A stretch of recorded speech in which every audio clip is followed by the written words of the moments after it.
Oh, hi, Katie here. Yeah, I've got a new camera and it arrived the other day, so I don't really know what I'm doing with it. So apologies if this turns out to be absolute rubbish and I look horrendous, or at least more horrendous than I do usually. I can see probably that the camera angle needs to kind of come down a bit, so I can pull that down, but I don't know. But yeah, so hopefully the picture's better. What I wanted to talk about today are the reports that were in the news a couple of days ago, over the weekend, about the government plans to scrap the proposed reforms that they promised to the Gender Recognition Act, and also they're actually, according to these reports, they're actually planning to introduce new first time ever legislation that discriminates against trans people in the UK.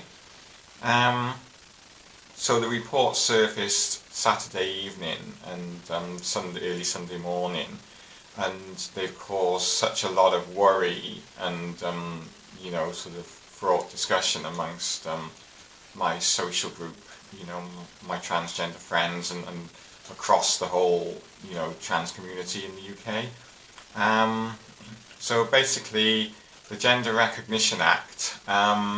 So there was a consultation that started once Theresa May made that announcement that the government were going to thinking of reforming the Gender Recognition Act. The consultation started a couple of years ago, and then it kind of got kicked into the long grass then, because of all the other things going on with Brexit and stuff, and also like the debate became so sort of fierce between trans people and these transphobic extremists who hold a lot of power, particularly in the UK media and this UK establishment, that the government, people stopped they stopped talking about it, and they kept on sort of saying, oh, we're going to delay it because of Brexit and all that, and in the end, it looks like they're going to scrap it anyway, despite the fact that 70%, 70% of people actually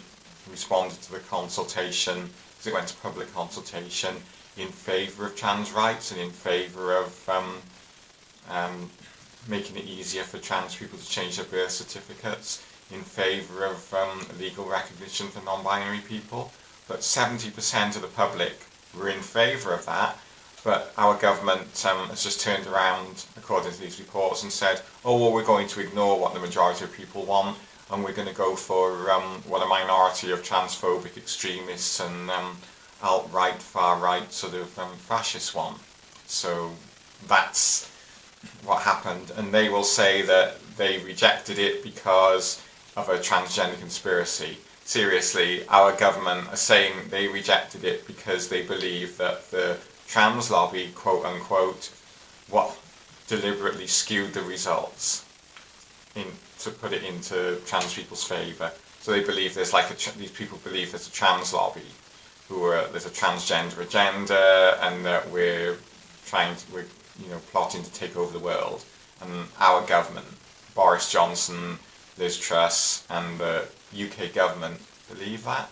So, anyway, so rumours are that they're going to scrap this legislation, and also Liz Truss has spoken about the putting in safeguards, quote unquote, to ensure women's safety in sort of public spaces and public facilities, like women's toilets, changing rooms and showers, sort of domestic violence refuges, that kind of thing. And and that doesn't include trans women. That because Liz Truss and the UK government apparently regard trans women not really as women. They regard us as a danger to women, potentially, along with the TERFs, so what the TERFs say. So, yeah, and it looks like they're going to introduce new laws to stop transgender females, transgender women and girls like me, who have not had surgery down below, to from using women's toilets specifically, because that was what the news reports mentioned. Whoever leaked it from the government source said that they were planning rigorous kind of sort of changes in that, because throughout, as far as I know, throughout the history of the UK, trans people have used the toilets of the gender that we identify as. So trans men go in the men's toilets and trans women go in the women's toilets. And now with gender neutral toilets, non-binary people can go into gender neutral toilets if they don't want to use either of those. But now the government is actually kind of almost like copying Trump, and they're thinking or it looks like they're seriously considering, if not that, in fact they've already decided to enact laws which are going to effectively ban trans women who haven't had surgery, who still have penises, from women's toilets, which is outrageous, and it's actually it won't work, and I'll tell you why it won't work in practice, because it was tried in America when Trump came to power in certain American states, and they had to abandon it because what was happening was that cisgender women were going in to use toilets, and if the toilet attendant felt that a cis woman looked too kind of quote unquote masculine, or what the toilet attendant felt or security felt that a trans woman should look like, i.e., they felt that the cis woman looked masculine, they'd sort of like chuck them out the toilet, and that happened a couple of times. And I seem to recall, I'm not sure, but I think it was Walmart actually was taken to court by a cisgender woman who was thrown out of the women's toilets in one of their stores because they thought that she was trans. And so yeah, and the fact of the matter is you can't tell who's trans, and I mean, I think they're expecting, the transphobes are kind of think of us all as kind of pantomime dames, and to sort of look visibly trans in some way, but a lot of us, you can't tell the difference between a cis woman and a trans woman a lot of the time. You can't tell who's trans, who's cis. It's just a fallacy that you can tell that, and so it's not going to work, in short.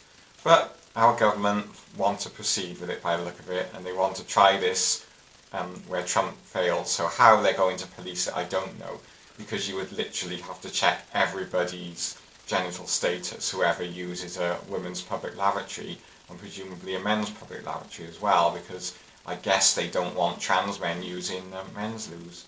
Maybe the law just apply to transgender women and girls, I don't know, but we'll find out, I'm sure, in due course. I think by the end of July we should know, because the government are apparently going to make a announcement before the before the beginning of the parliamentary summer holidays, which in the UK last until October. So we will be hearing in the next couple of months, in the next month, if not weeks.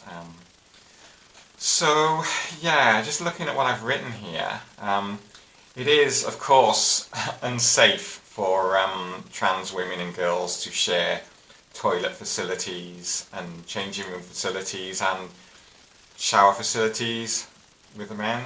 That should go without saying to any reasonable person, but it seems like the government we have is not made up of reasonable people, and either they don't care, and if they don't think this will happen, then they're completely out of on another planet. But if they do, they may think this will happen anyway, but they don't care. So in effect, they don't care if transgender women and girls are raped and murdered.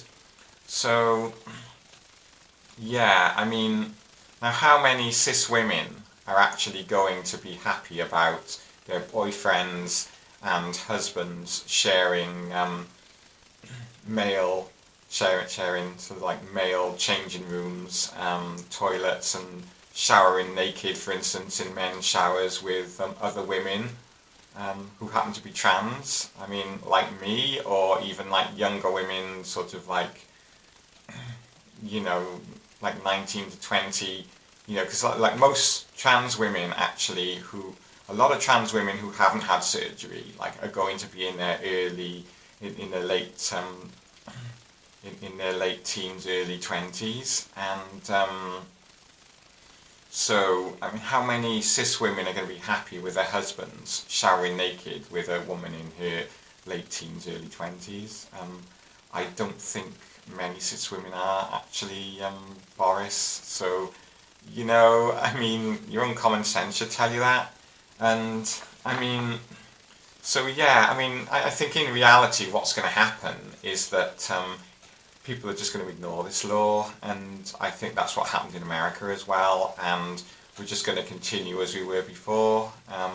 But the only danger is that if somebody spots you as trans or reads you as trans, I mean, I have a deep voice, so I mean, that's quite a giveaway. So if I was talking to somebody in the loos, you know, with my deep voice, a woman could object and say, oh, there's a man in the toilets, you know. Because, I mean, irrespective of the fact that I'm obviously female, you know, if I have a deep voice, that'll be it, you know, it'll be sort of, oh, there's a man in the toilet, because they will know I'm trans, and they'll think of me as a man if they're a transphobe, and security will check me out, and I'll have to go in the men's, and so yeah, I mean, or I could even be prosecuted if I refuse to leave the women's toilets. So yeah, there's that danger. I mean, but, I mean, also as well, I mean, it could be an advantage, because it could get to the stage where women can use either female or male toilets, because the nature of things is that women's toilets, there's usually a long queue, or a lot of the time there's a long queue at the women's toilets, you know, to use the cubicles, and the men's is like empty. And occasionally, you know, women do go in the men's because they think, oh, you know, sod that, I'm going to go in the men's because I'm fed up of, you know, waiting. And what's to stop a cis woman, or any other woman for that matter, you know, myself, going into the men's toilets, you know, thinking, yeah, I'll just use the men's. And then when we're challenged by security, to just turn around and say, hey, no, I've got a legal right to be in here because I'm trans. So the security guard will just have to say, oh, okay. You know, so what's to stop women then using men's toilets, you know, if there's a queue for the ladies? So yeah, so it could be an advantage in some ways, you know. I mean, I know that sounds incredibly flippant, but you know, that is quite a funny sort of, it just shows how ridiculous it is, really, this kind of, these proposals. So yeah, I mean, and also as well, a lot of trans people might not want to rock the boat, and they think, well, I'd better use the men's because I might get into trouble, you know, with the law, if, you know, they bring in a law that stops us from using the women's. And because a lot of us are very self-conscious about the way we look, particularly at first when we come out, and we're convinced that we're being read as trans when we're not. So a lot of trans women and girls could go and use the men's toilets and end up being either beaten up or even raped and sexually assaulted. So yeah, so that's the other danger.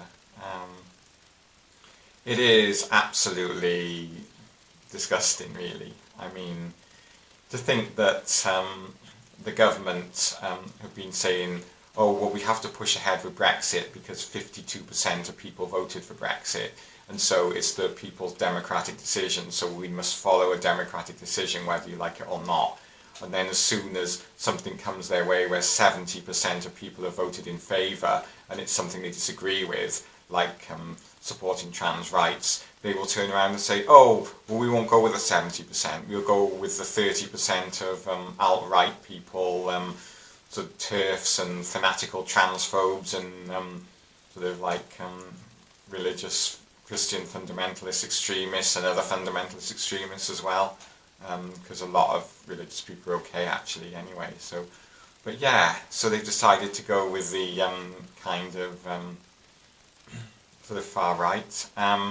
It's really dog whistle politics, I believe, because Boris Johnson's government was sort of voted in on because they managed to capture the far right vote. So there were a lot of votes for UKIP and the Brexit Party potentially before, back in December when we had the general election here. And so Boris Johnson kind of tried to capture these votes, and it looks like he managed to, because they had a landslide victory, and the press demonised Jeremy Corbyn, and basically the pressure on Boris Johnson's side. He had all the establishment on his side, and and then they came to power. I think it was December the 16th, and so that's how he got to power. So now he is trying to ingratiate himself to the far right people who elected him. And indeed, back last September, there was another leaked source from Tory party said that they were thinking the Tories were considering engaging in a culture war against in which they would weaponise trans rights to try and take the capture the working class vote, because they assume that working class people are going to be transphobic, when actually we're not. Everybody, I'm working class, I live in a working class area, all my working class neighbours are so supportive of me, so, but Boris Johnson doesn't know what a working class person thinks. He's an aristocrat, he doesn't know. So it looks like this is part of that culture war that they denied that they were going to embark upon. It's also useful for Johnson as well, amid criticism of the handling of coronavirus, and the fact that the UK has the most fatalities due to coronavirus, very probably because the government didn't act soon enough in quarantining people and testing people. And also Brexit as well is going to be fallout from that, when everything goes to whatever, when it all sort of falls apart. So they need scapegoats, and trans people, unfortunately, we're ideal scapegoats for them. And it also comes across as well at a time when trans rights are being attacked globally, particularly Donald Trump in America a couple of days ago actually rolled back healthcare protections for trans people. And also, there's a J.K. Rowling sort of criticism of trans people and her diatribe against trans people. So, and all this has come at Pride Month, June. It's August for us here in Wales, but it's come. June is the beginning of Pride Month and everything, or Pride, and it's almost like Johnson. It's no secret really to the fact that he wants to emulate Trump. Even when Trump is seen to be an absolute bumbling buffoon, he's actually, even things he's failing at, he wants to emulate Trump. And you've got Viktor Orban in Hungary, who has stopped trans people. The government won't legally recognise trans people anymore, and so trans people can't change their documents or anything, so when they when they have to produce documents, they're outed as trans immediately. They don't have any legal protections. Bolsonaro in Brazil, he's called the Trump of the tropics. He's had a go at trans people. Brazil has quite a vibrant trans population, but sadly one that is persecuted and has a hard time of it. And I think Brazil has one of the highest murder rates for trans people in the world, if not the highest murder rate. I'm sure America must come a close second, if it's not the top one because particularly for murder rates of black transgender women and transgender women of colour, you know, it's, you know, the government are punching down. You know, these people are punching down, and it's just terrible. They're saying, as well, it's ironic, they're saying that the trans community has such amazing sort of sinister sort of power and stuff, and we're trying to monopolise society. It's all lies, you know. I mean, there is no trans lobby, you know. There is no Jewish lobby, you know. There's no kind of conspiracy. But they've bought into this, or even if they haven't bought into it, they're actually encouraging it because they know it'll take the it'll deflect the attention away from them and their own failings, because the governments are not, you know, things are, I think after COVID things are just going to go you know, tits up. But yeah, and you've also got the Law and Justice Party in Poland as well, a similar thing, like anti-LGBT legislation right across the board. I don't think that the British government know that they can't do that over here. They can't pick on all gay people. So what they're doing is they're saying that they're going to outlaw conversion therapy as a kind of sop to the LGBT community, so that the LGBT community as a whole will forget about the fact that they're going to treat transgender people like shit. You know, but I don't think that's going to happen really. I think a lot of people are going to be sticking up for us because most LGBT people stick up for us, and you know, it's, as I say, I will end the video here because I've gone on a bit and I've been rambling on a bit, but I think, you know, now is the time for us to stand up for our rights. I've just watched Liz Truss at Question Time in Parliament, on BBC Parliament, and not once did anyone mention the fact that there's a whole load of trans people now in the UK who are absolutely petrified about what's going to happen after these announcements. Not one of them has stepped forward to reassure or even question what's going to happen, so it's obvious they don't care about our rights, and I think the sooner we can actually get trans people in positions of, in senior positions in mainstream politics, the better. Because otherwise we're forgotten about, you know, and then they'll turn around then as soon as, you know, if they see us kind of going on demos or shouting or daubing things on walls because we have no other way to get our message across, it'll be, oh, look, violent trans activists. So yeah, I really do think now that we need to kind of unite and try and defeat this, you know. And if it involves sit-ins in male loos, I mean, maybe the one at Westminster, you know, that Boris Johnson uses, if he actually uses public lavatories like ordinary people. How about a group of trans women just sitting in there, you know, and you know, and see how comfortable he feels then when he's taking a leak and there's a group of trans women sat there watching him, you know. So yeah, and that's all I wanted to say really. I mean, yeah, so please do tell me what you think below in the comments. I'd like to thank you all for watching, and until the next time, cheerio, and I love you all. Bye!